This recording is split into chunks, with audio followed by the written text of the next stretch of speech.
Hello साथीहरू, म चाहिँ आज यो बाइकको हर्न र यो ट्रिमरको मोटरबाट चाहिँ इन्भर्टर बनाएर देखाउनेवाला छु। र आउनुहोस् हेरौँ यसबाट चाहिँ कसरी इन्भर्टर बनाउन सकिन्छ र यो बनाउनुभन्दा पहिला चाहिँ इन्भर्टरले कसरी काम गर्छ भन्ने कुरा चाहिँ बुझ्न जरुरी छ। इन्भर्टरमा चाहिँ मुख्य रूपमा एउटा ट्रान्सफर्मर र एउटा सर्किट बोर्ड हुन्छ। त्यो सर्किट बोर्डभित्र पनि मस्फेटहरू लागेको हुन्छ। ती मस्फेटहरूले चाहिँ डिसी 12 भोल्टलाई चाहिँ फ्रिक्वेन्सी स्विचिङ गरेर चाहिँ फ्रिक्वेन्सी जेनेरेट गर्छ, जसले गर्दा चाहिँ ट्रान्सफर्मरको माध्यमबाट चाहिँ एसी आउटपुट हुन्छ। र आउनुहोस् हेरौँ त्यो कुरालाई चाहिँ प्र्याक्टिकल रूपमा कसरी गर्न सकिन्छ हेरौँ। हामीले चाहिँ पहिला यो मोटर र यो एउटा स्विचको माध्यमबाट चाहिँ हामीले यसलाई चेक गर्छौँ। पहिला चाहिँ यसलाई हामीले जोडौँ। यो चाहिँ यसको इनपुट हो 220 भोल्ट भने, यो चाहिँ यसको आउटपुट हो। यसमा चाहिँ 9 भोल्ट आउँछ र यसलाई चाहिँ हामीले यतातिर इनपुट दियो भने चाहिँ यतातिर आउटपुट हुन्छ 220 भोल्ट। त्यो भएर चाहिँ यसलाई हामीले स्टेप अप र स्टेप डाउन दुईटै को रूपमा युज गर्न सकिन्छ। अहिले चाहिँ हामीले स्टेप अपको रूपमा युज गर्छौँ। धेरै जसो चाहिँ हामीले अब यसको स्टेप डाउनको रूपमा युज गरिरहेका हुन्छौँ। ब्याट्रीहरूदेखि लिएर विभिन्न चिजहरू चाहिँ हामीले चार्ज गर्नदेखि लिएर चलाउनको लागि हैन। र यसको 220 भोल्ट आउने ठाउँमा चाहिँ हामीले यो एउटा होल्डर जोडौँ।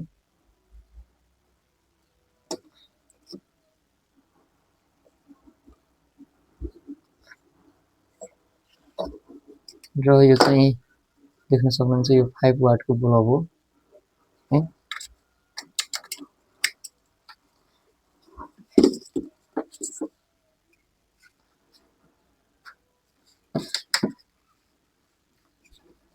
र हामीले चाहिँ पहिला यतिकै यो ब्याट्रीबाट डाइरेक्ट यसलाई गरेर हेरौँ हैन के हुन्छ।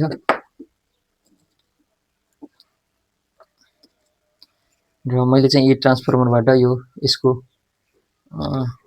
9 भोल्टको तारमा चाहिँ यसरी ब्याट्रीको 3.7 भोल्टको तार चाहिँ जोड्न गइरहेको छु। र ट्रान्सफर्मरबाट उतातिर चाहिँ के हुन्छ हामीले हेरौँ हैन।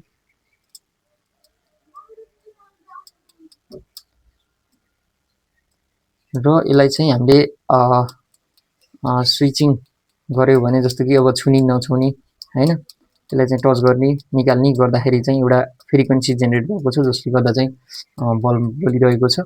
यही कुरालाई चाहिँ हामीले अब छिटो गर्यौँ भने चाहिँ त्यो बल्ब बल्न थाल्छ। र डाइरेक्ट यो चाहिँ ब्याट्री चाहिँ डाइरेक्ट करेन्ट डिसी भएको कारणले गर्दाखेरिमा चाहिँ यसले चाहिँ फ्रिक्वेन्सी जेनेरेट गर्न सक्दैन, जसले गर्दाखेरि चाहिँ अनि त्यो बल्ब चाहिँ बलिराख्दैन। यसलाई चाहिँ स्विचिङ गरिराख्नु पर्ने हुन्छ। यही कुरालाई चाहिँ हामीले अब एउटा स्विचको प्रयोग गरेर हेरौँ हैन। यो चाहिँ पुस बटन स्विच हो, जस्तो कि यो चाहिँ मिक्सरहरूमा, त्यस्तै गरी फेरि यो हिटरहरूमा चाहिँ पाइन्छ। र यसलाई जोडेर हेरौँ।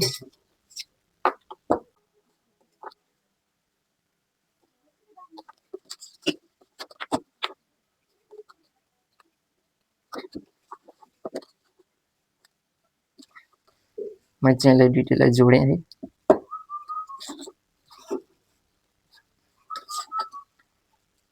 यसरी जोडेको छु हैन। यसरी यसलाई मैले जोडेँ। अब चाहिँ म यसलाई दबाउँछु।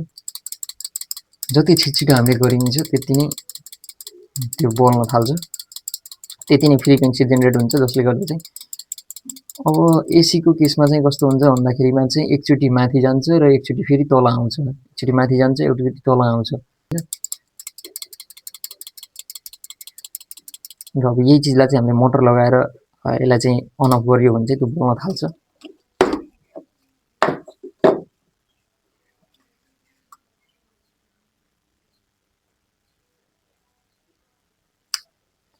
र यो मोटरमा चाहिँ यस्तो खालको घाट बनेको हुन्छ, जसले गर्दा चाहिँ थोरै ग्याप पैदा गर्छ। त्यो ग्यापले चाहिँ के हुन्छ त भन्दाखेरि अन अफ गर्ने काम गर्छ, तलमाथि तलमाथि तलमाथि गर्छ, जसले गर्दा चाहिँ त्यो स्विचलाई चाहिँ अन अफ गर्ने काम गर्छ। र यही कुरा छिटो भयो भने चाहिँ त्यो बल्ब बल्न थाल्छ। र आउनुहोस् हेरौँ यसलाई चाहिँ जोडेर।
यही कुरा चाहिँ अब हामीले हर्नको माध्यमबाट हेर्छौं।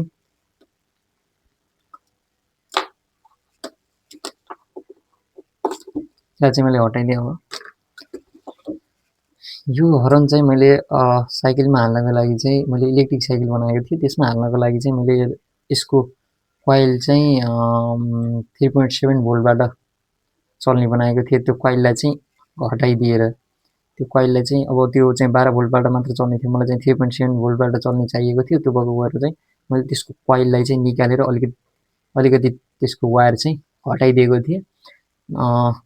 यसले चाहिँ त्यसरी मजाले पर्फेक्टली चाहिँ काम गरेन, किन भन्दाखेरि मैले अलि धेरै वायर हटाउनु पर्ने थियो, तर कम हटाएँ हैन। त्यो कारणले गर्दाखेरि अलि धेरै टाढासम्म त सुनिन, तर नर्मली रूपमा चाहिँ अहिले यतिकै पनि 3.7 भोल्टमा जोड्ने हो भने चाहिँ मजाले आवाज दिन्छ यसले।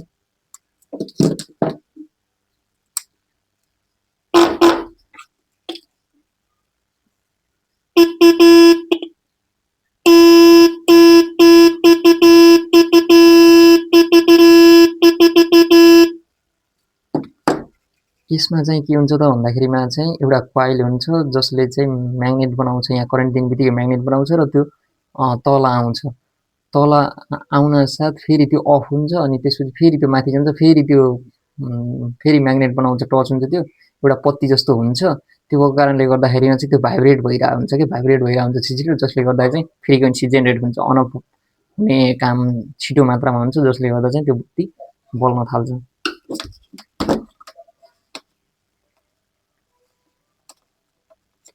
यसमा जोड्यौं हैन।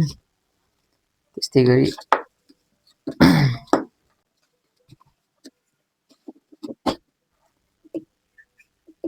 यतिकै जोड्दा चाहिँ यसमा अहिले भोल्टेज पुगेन हैन। अब यसमा चाहिँ एउटा ब्याट्री थप्न साथ फेरि हुन्छ।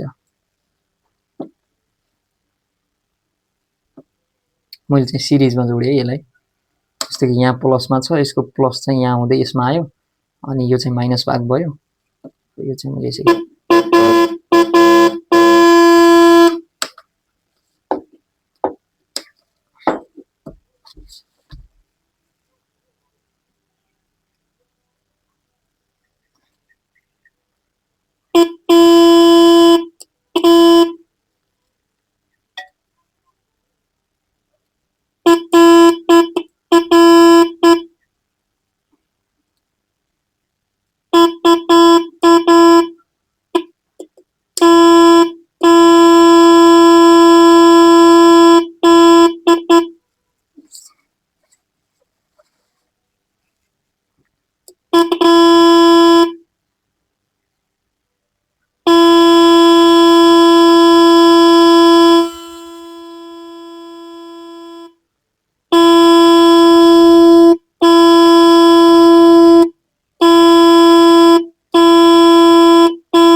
देख्न सक्नुहुन्छ। यसरी चाहिँ यसले काम गर्छ। यसरी पनि हामीले चाहिँ एउटा साइन्स प्रोजेक्टको रूपमा इन्भर्टर बनाएर देखाउन सक्छौं। हामीसँग मस्फेट अथवा ट्रान्जिस्टरहरू छ भने चाहिँ हामीले त्यसको प्रयोग गरेर पनि हामीले बनाउन सक्छौं।